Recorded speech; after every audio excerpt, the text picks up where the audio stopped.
कि जीवन जो है वो प्रेम और शांति और आनंद में होना चाहिए, और उसके लिए आवश्यकता शरीर की कितनी है और मनो इच्छा यानी कि कामना कितनी सी है। अगर इन इच्छाओं को भी ढूंढोगे ना आप, तो देखो माँ के गर्भ से ही आपको पता लग जाए कि मेरी इच्छा क्या है।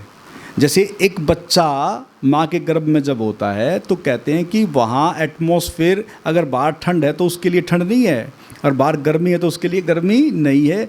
इक्वल मौसम होता है माँ के गर्भ में बच्चे के लिए। तो हम क्या ढूंढते हैं, ठंड में गर्मी और गर्मी में ठंड, है ना कमाल। और फिर दूसरी महत्वपूर्ण चीज़ क्या है कि हम क्या करते हैं कि भाई मखमली गद्दा सा हो, क्योंकि वो ऐसे फॉर्म में रहता है जो लिक्विड फॉर्म होती है, इतना नरम होता है, इतना कदमदार होता है, पानी में आप जैसे रहें तो उससे नरम तो कुछ है ही नहीं। फिर हम गद्दे ढूंढते हैं। यानी कि हीटर और एसी का निर्माण किस लिए हुआ, ये ना समझे कि लग्जरियस है, ये हमारी प्रकृति है जो हम माँ के गर्भ में थे। अब अगर इस इच्छा को आप अगर प्राप्त करते हैं तो इसको लग्जरियस बोल दिया गया। आज आप बैठे इस प्रांगण में, मान लो एसी ना हो, बैठ सकते हो, बड़ी दिक्कत हो जाएगी, बड़ी समस्या हो जाएगी।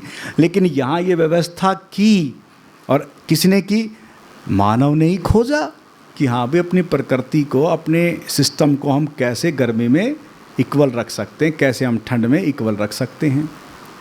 इसलिए फिर गद्दों का देखो, आप गद्दों पे बैठे हैं, कितने बढ़िया गद्दों पे बैठे हो, आपको आरामदायक गद्दे मिले हैं कि भाई आप आराम से बैठ सकें, आप आराम से ध्यान में जा सकें। तो आप समझ रहे ना, यानी कि ये हमारे गर्भ में ही थी ये इच्छाएं, बताओ, और उसको हम बाहर ढूंढते हैं, तो क्या दिक्कत है इसमें। यानी कि हमारी जो इच्छाएं हैं, देखा जाए तो ये सब चीज़ें हमारी, बहुत सारी चीज़ें शाश्वत हैं जो जुड़ी हुई है जीवन से।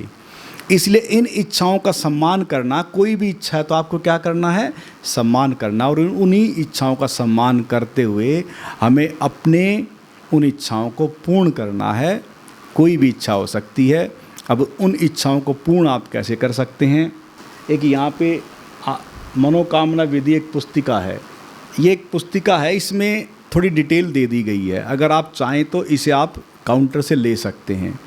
इसमें 13 बिंदु हैं, बड़े महत्वपूर्ण बिंदु हैं, और उन 13 बिंदुओं का इसके अंदर है, और उन 13 बिंदुओं से संबंधित ये क्रिया होगी, और वो सीक्वेंस से जुड़े हुए बिंदु हैं।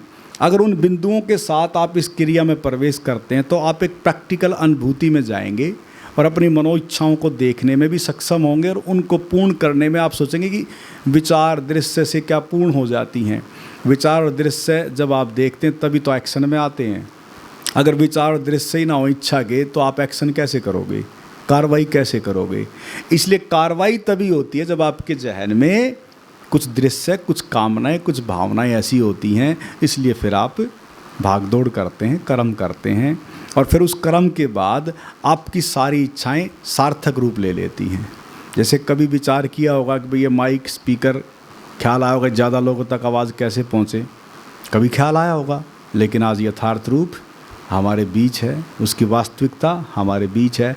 ऐसे ही आपके भीतर भी जो आपकी कामना, वो भी कभी ना कभी प्रकट रूप ले लेगा। अभी वो अदृश्य है, फिर कभी ना कभी आपके चारों तरफ वह प्रकट रूप ले लेगा।